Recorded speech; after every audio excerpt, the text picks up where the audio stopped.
Hi hello friend, ఇంకో చూడండి, ఇది మా చేలో పండిన అరటి పళ్ళు గల సుమారు 10 పెళ్ళు ఉంది.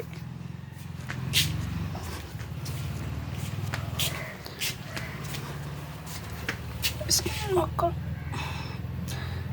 ఇది వైలెట్ కలరు, రోజ్ కలర్ మొక్కలు తీసుకున్నాను.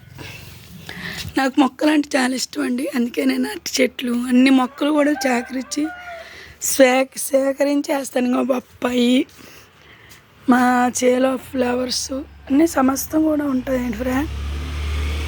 నిమ్మ చెట్టు, సపోటా చెట్లు అన్నీ కూడా ఫ్రూట్స్ ఎక్కువ పండిస్తాను నేను. ఈ వీడియో నచ్చితే లైక్ షేర్ చేయండి. ఇదిగోండి, ఇది నిమ్మ చెట్టు. ఇవన్నీ నేను మొక్కలు ఎక్కువ గార్డెన్ పెంచుతాను, నాకు చాలా ఇష్టం. ఇంకోండి, ఇవి చామంతులు.